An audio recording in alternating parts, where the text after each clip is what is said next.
One of those big concerns is over the Republican Senate nominee Herschel Walker in Georgia. Over the last several days, news reports have come out about 3 children he fathered, but had not acknowledged publicly.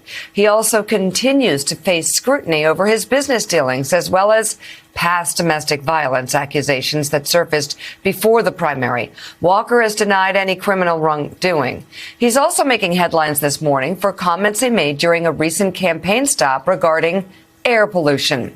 The Trump-endorsed Republican spoke to a group of supporters in Hall County, Georgia, over the weekend and presented a unique argument for not enacting clean air laws.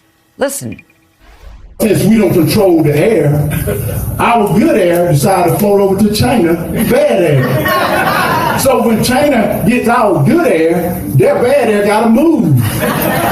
So it moves over to our good air space. And now we got to clean that back up. You know, Gene, I've seen so many clips of Herschel Walker, Gene, and I just never know what he's saying. I always thought that Donald Trump was just was impossible to interpret when he ever got into policy. But you actually wrote a piece for the Post that's titled, "If Herschel Walker wins in Georgia, America will have lost its mind." And you write in part this: the flashing red lights and blaring sirens are not just about the former football star's myriad of lies and stunning hypocrisy.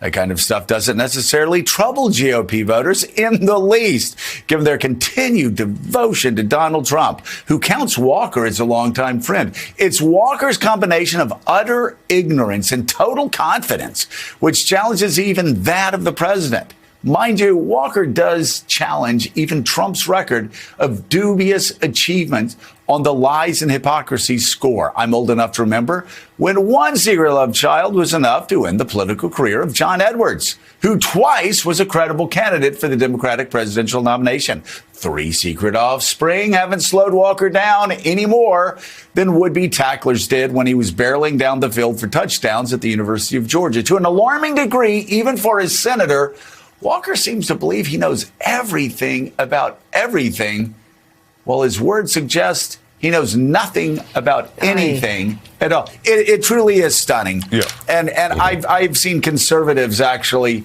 say that America is in a very, very dire state when, especially the Republican Party, when the party can nominate somebody like this to represent them in the Senate.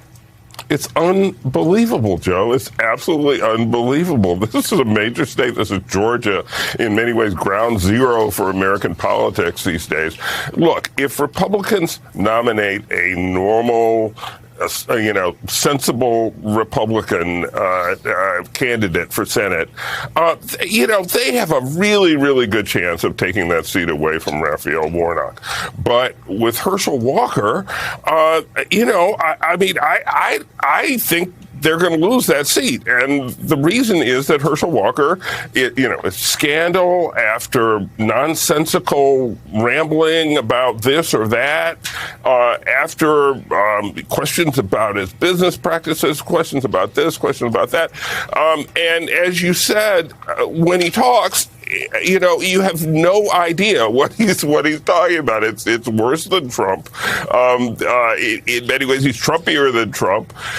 And this is the problem for the Republican Party. They are nominating Senate candidates who potentially cannot win. Can Mehmet Oz beat John Fetterman in Pennsylvania? I don't think so. Can J.D. Vance really beat Tim Ryan? J.D. Vance is a novice candidate. I don't think he's got the moves. We'll see. If it's a huge GOP wave in the fall, then that's one thing. But elections are choices, and voters are going to have to make these choices, and they're not going to choose wackos to represent them.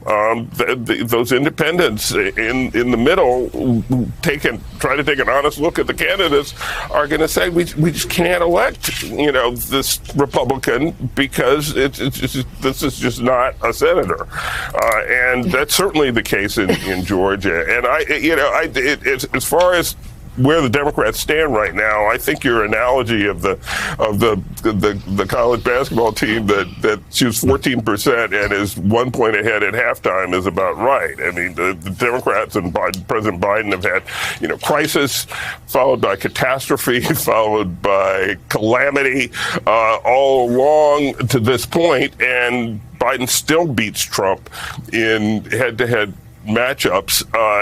If you assume the next 2 years can't get any worse in terms of circumstances, Democrats are not looking that bad for 24, and they're not looking near as bad as many people thought they would for 22. So, Elise, on the state of Georgia, Herschel Walker has frustrated, obviously, people like Mitch McConnell and others who believe it should be a layup or a short touchdown run, to put it in Herschel Walker terms, to take the Senate back. But with candidates like some of the ones we're seeing, they know that may not happen. There's a reason that the National Republican Party is rushing in advisors and aides and debate prep people to get around Herschel Walker, because when he's on a stage outside of a primary next to Senator Warnock, it may not be pretty for him. And it'll be a test, as you know, very well coming from Mississippi, of the power of football and of celebrity in politics. Is that enough to carry Herschel Walker, despite all of his problems, into the United States Senate? Willie, before we went and did our Morning Joe focus groups in Georgia, I watched pretty much all of Herschel Walker's ads. And watching those ads, you really feel, wow, you're brought back into, his athletic legacy. And for a second, I was just like, oh, wow. And then I remembered, oh, this is Herschel Walker, who has no policy chops whatsoever and has, questionable mental fitness. And then that's what we actually heard from our Republican voters, that they were concerned about Herschel Walker's mental fitness. And they thought that there were a lot of things that were problematic in his background. And this was before the primary. And that kind of doubt is really a blinking red siren. And it's one that certainly Mitch McConnell saw, and there was nothing he could really do about it, because Herschel Walker was Donald Trump's candidate. So you're looking at a Georgia Senate seat that should have gone Republican, that twice it's probably not going to, because of Donald Trump.